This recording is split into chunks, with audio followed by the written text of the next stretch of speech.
आज जो सच बोलता है वो हमेशा विवाद में रहता है, और मुझे लगता है कि हर एक हफ्ते पे विवाद में रहते हैं। आप भी शत्रुघ्न से खेसारी लाल यादव बनने में कितना संघर्ष करना पड़ा आपको? कि मैं एक बिहार का बेटा हूँ, जिस तरह आप हैं और जिस तरह आपकी बातों को मैं हमेशा गौर करता हूँ कि आप हमेशा सच की बातें बोलते हैं और आपके अंदर एक ताकत बहुत है। तो कई लोगों के घर पे नौकर भी रहा हूँ। हमारे गुड्डू रंगीला का आप नाम सुने ही होंगे। उनके घर पे मैं 3-4 महीना तो खाना भी बनाया हूँ, झाड़ू पोछा भी। शर्म किसी बात की नहीं आती। मैं दूध बेचा हूँ, पानी भी मिलाया हूँ, वो भी मुझे पता है। मैं लिट्टी बेचता, पानी भी मिलाए हूँ। हाँ। कितना पानी मिलाए थे? अब 1 किलो में 1 पौवा पानी मिला दूसरा। एक्चुअली मनीष भैया, जिस तरह आज आपको पूरी दुनिया जान रही है, जहाँ भी आपको लोग प्यार करते हैं, तो आपने अपने आप को साबित किया है ना। हम गेहूँ के गरियाए में हमरा कितना टाइम लगी, लेकिन हमारा सम्मान पावे को ही तो ओकरा लगे जाए के पड़ी। अपन पोस्टर खुदे पान के दुकान पर कितना लोग फाड़ दे हमारा सामान वे, कितना दुकानदार माँ के गाड़ी हमरा दे लोग की हट। अगर आप जैसा भाई साथ में होगा तो हम दुनिया के किसी कोने में तैयार हो जाएंगे। रीजन सच्चे लोग मिलना चाहिए भैया। जी यह कहब कि अगर अश्लील कोनो चीज बा तो ओकरा पर विचार और बात कल बंद कर दिलो, उ काल्हे से सब कुछ बंद हो जाई। अपने आप लोग सभ्य की तरफ भागल शुरू। अच्छा मनीष भैया तो रोज एक ट्रेंडिंगे में रह ले। ट्रेंडिंग स्टार हुआ है। नहीं, आप हमेशा आपका हमने के मनोरंजन करावेली से तो लोग उतना ना सुन पाए भाई, जितना आप बोल देते हैं तो लोग सुन लेते हैं। वो सच्चाई है। तो वेद गलत हो जाता है अगर गलत साबित करने वाले लोग बैठ जाएं तो, क्योंकि आपका विचारधारा गलत उसको करना है, उसको साबित कर देना है कि वो गलत है, तो वो गलत हो जाएगा।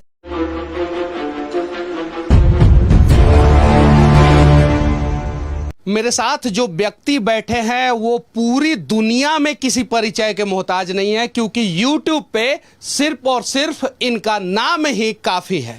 कहा जाता है कि ये हिट मशीन है। बदलता हुआ बिहार, बदलता हुआ भोजपुरी समाज और भोजपुरी फिल्म के ऊपर आज हम इनसे सवाल करेंगे, और सिर्फ पॉजिटिव सवाल करेंगे, नो निगेटिव। क्योंकि ये चाहें तो कुछ ऐसा बात बोल देंगे जिसमें मेरा इंसल्ट हो सकता है, और मैं चाहूं तो इनके ऊपर कुछ बात बोल सकता हूं जिसमें इनका इंसल्ट हो सकता है। लेकिन अगर हम दोनों मिलकर प्रयास करेंगे तो बिहार, उत्तर प्रदेश और भोजपुरी समाज का जो फिल्म है उसको बदल के रख सकते हैं। सही है कि नहीं है? बिल्कुल। देखिए, और ये जिम्मेदारी जो होती है ना कहीं उन्हीं के ऊपर होती है जो जिम्मेदार होते हैं। आज आप ब्रांड बिहार मुहिम से जुड़े हैं, चूंकि आप ऑलरेडी एक बहुत बड़े ब्रांड है और बिहार को रिप्रेजेंट कर रहे हैं। कैसा महसूस कर रहे हैं आप? देखिए, मैं एक बिहार का बेटा हूँ, जिस तरह आप हैं और जिस तरह आपके बातों को मैं हमेशा गौर करता हूँ कि आप हमेशा सच की बातें बोलते हैं, और आपके अंदर एक ताकत बहुत है सच बोलने की, और ये बहुत लोगों के अंदर कम होती है। आज जो सच बोलता है वो हमेशा विवाद में रहता है, और मुझे लगता है कि हर एक हफ्ते पे विवाद में रहते हैं। आप भी तो धरती पे जो भी सच बोलेगा वो विवाद होगा, क्योंकि देखिए सच बोलने वाला आदमी ईमानदार होता है, वो गलत चीज़ों को बर्दाश्त नहीं कर सकता और वो ईमानदारी से अपनी ज़िंदगी को चलाना चाहता है। एक और छोटा सा सवाल मैं आपसे पूछना चाहता हूँ। शत्रुघ्न से खेसारी लाल यादव बनने में कितना संघर्ष करना पड़ा आपको? देखिए, शत्रुघ्न से खेसारी बनने में मुझे संघर्ष, उसको मैं संघर्ष नहीं करता। वो मुझे लगता है कि मेरा रास्ता था और मैं करते गया और मैं दौड़ते गया और मेरी मंजिल करीब आती गई। तो मेरा एक फाइल था जिस फाइल को हर टेबल पे पहुंचाना था मुझे, और एक न एक दिन वो फाइल। बिना गॉडफादर, कोई गॉडफादर नहीं था भोजपुरी इंडस्ट्री में। संघर्ष किया आपने। आपके बारे में बहुत सारी नकारात्मक खबरें भी चलती है, सकारात्मक खबरें भी चलती है, और यूट्यूब पर रिकॉर्ड बना दिया। उस रिकॉर्ड बनाने के दौरान किन किन कठिनाइयों का सामना करना पड़ा? मनीष भाई, देखिए, कोई भी अगर चीज़ें कठिनाई आती है ना तो मुझे लगता है कि वो हमारे लिए कहीं ना कहीं एक संदेश दे के जाती है और हमें संभलने का मौका देती है वो। तो मैं कठिनाइयों को कभी कठिनाई इसलिए नहीं समझा, इसीलिए मैं आज तक कमज़ोर आप ही की तरह ताकतवर हूँ खुद से। और मेरे अंदर ताकत एक जनता की है, जिस तरह आप भी जनता के आज एक ऐसे इंसान हैं कि जनता की ही बातें करते हैं। हमारा अस्तित्व आज है तो हमारी जनता है, उसके अलावा हमारे पास कुछ नहीं है। और कठिनाइयाँ जो भी हुई, मैं तो कई लोगों के घर पे नौकर भी रहा हूँ। हमारे गुड्डू रंगीला का आप नाम सुने ही होंगे। उनके घर पे मैं 3-4 महीना तो खाना भी बनाया हूँ, झाड़ू पोछा भी लगाया हूँ। लाज नहीं लागत ये बात कहे में?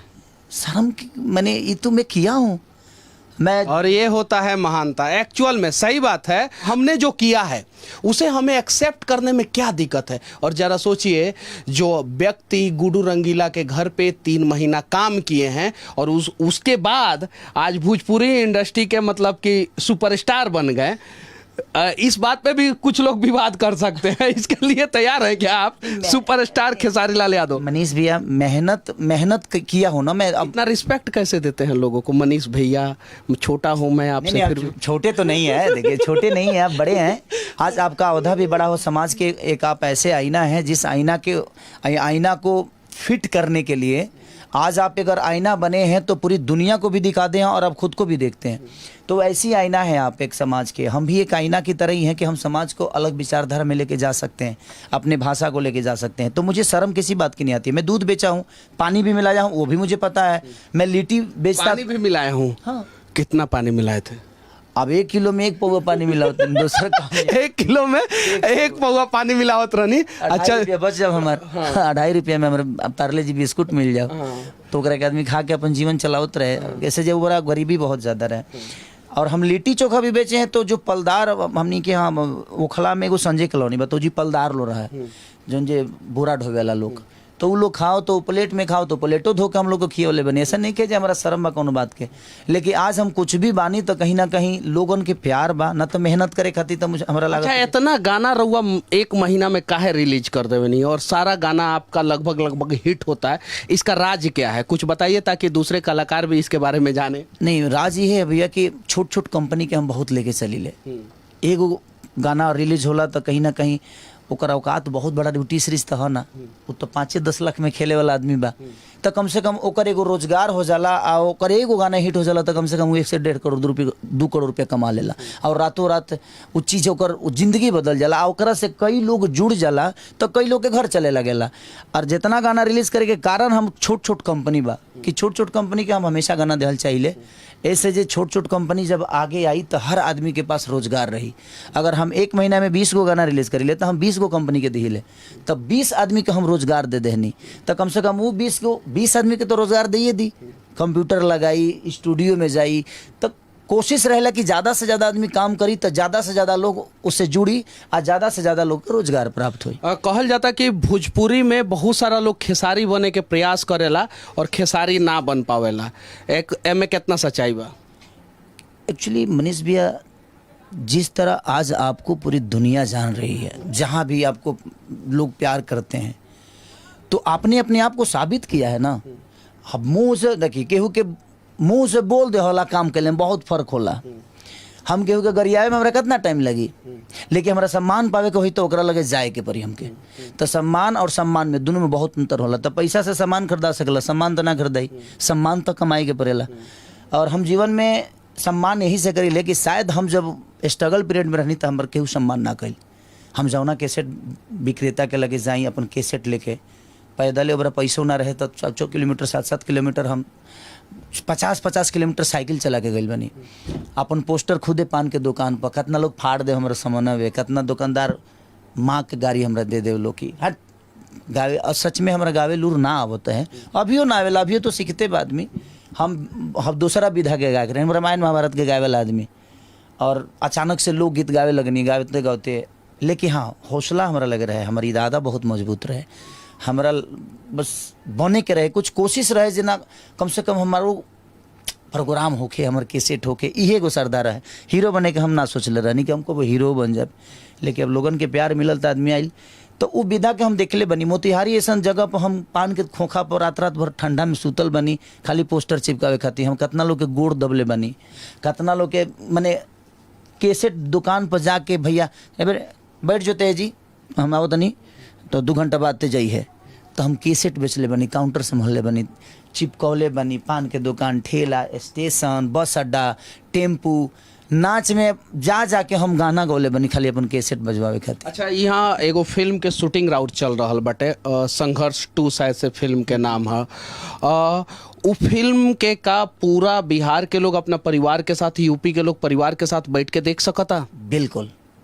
ऐसे जो हमार बेटी खुदे में काम के लिए भी है, हमार खुद के बेटी जौन कृति भी है, दूसरा सिनेमा हो ओकर, वो क्लाइमेक्स में हम बतौले बने कि दुनिया खाती हर बाप हीरो होला, लेकिन जे देश खाती हीरो होला वो हर आदमी के बाप हो जाला। और वह कोशिश कैले बा आदमी एगो देश के बचावे के, एगो समाज के बचावे के, अगर एगो बेटा भी सिनेमा देखी तो शायद वो अपना पिता के कबो भूल ना पाई, एगो पिता भी देखी तो ओकर बेटा कहियो बिगड़ ना पाई। तो हमने के आज अपना बच्चन के बिगाड़े के भी कहीं ना कहीं उद्देश्य हमने के खुदे बवे। इतना ज़्यादा मोबाइल से करीब ओकनी के कदल में जो अब गूगल में ओकरा कुछ चाहिए तो जरूर 1 मिनट के अंदर मिलता ना, गूगल है हमरा चाहिए तो 1 मिनट में दे देता।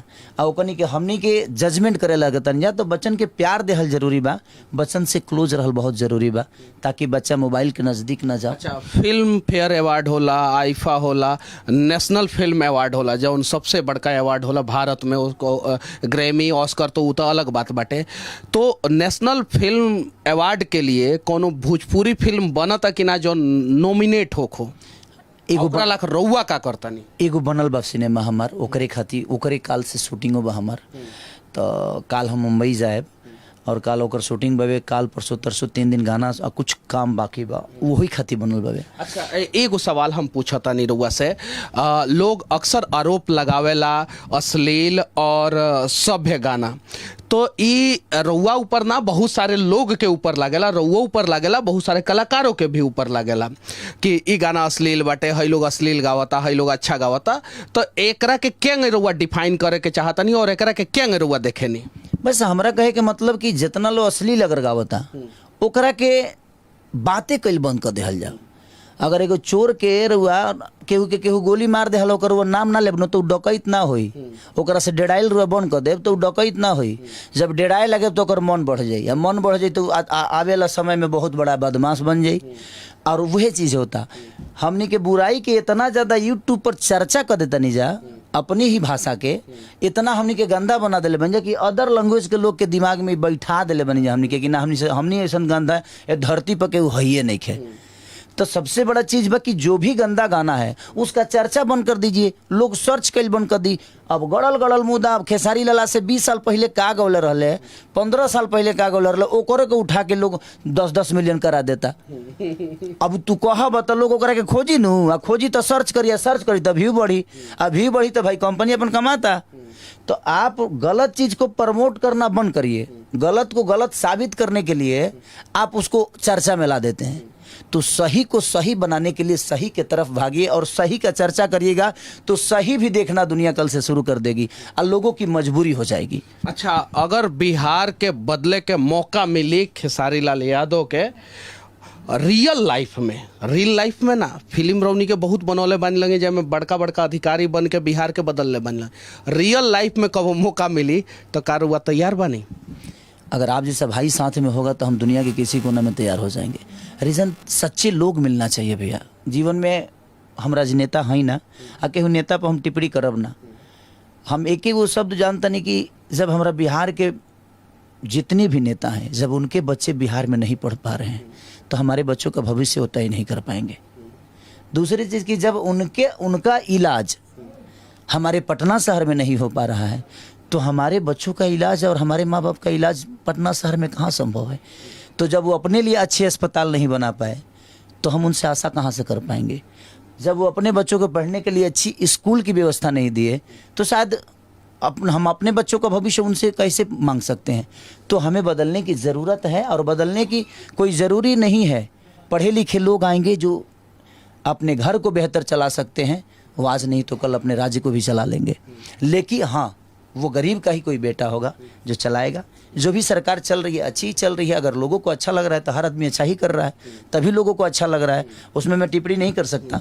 लेकिन मैं चाहता हूं कि बिहार में रोजगार तभी बढ़ेगी जब लोग बाहर से आएंगे, हमारे पास जगह है। झारखंड में सब्सिडी मिलेला, उत्तर प्रदेश में सब्सिडी मिलेला, बिहार में फिल्म शूट होता है तो सब्सिडी नहीं मिलता। एक मलाल नहीं रहता है आप लोगों के अंदर? अब कितने सारे कलाकार भैया अपना आधार कार्ड चेंज करा के यूपी का कर लिए, ये अब तो आपको पता ही नहीं है।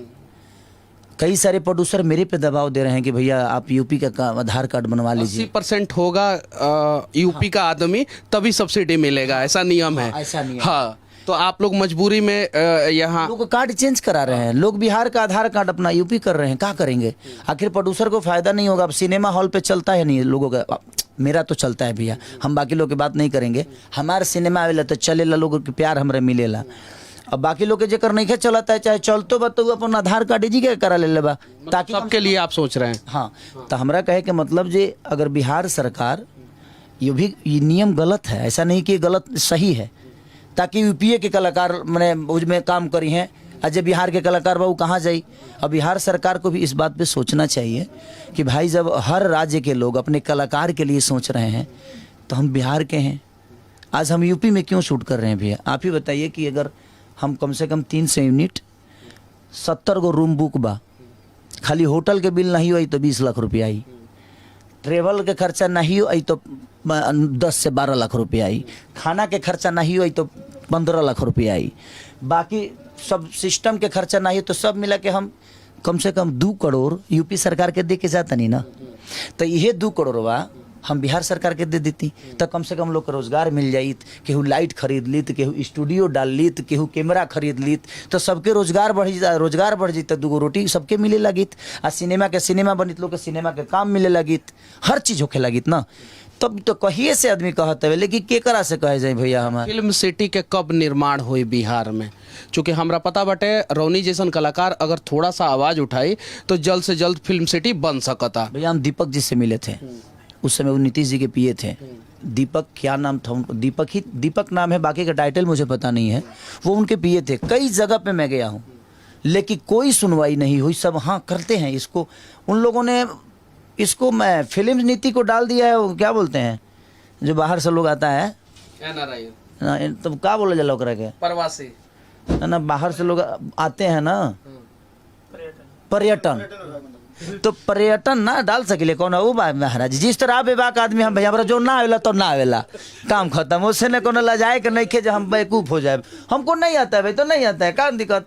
अरे यही अच्छा, यही रहा ना अपन दुनिया प्यार के लिए हमके, ऐसा थोड़ी बात हम IPS बन के लोग के प्रेजेंट के लिए बनी ना।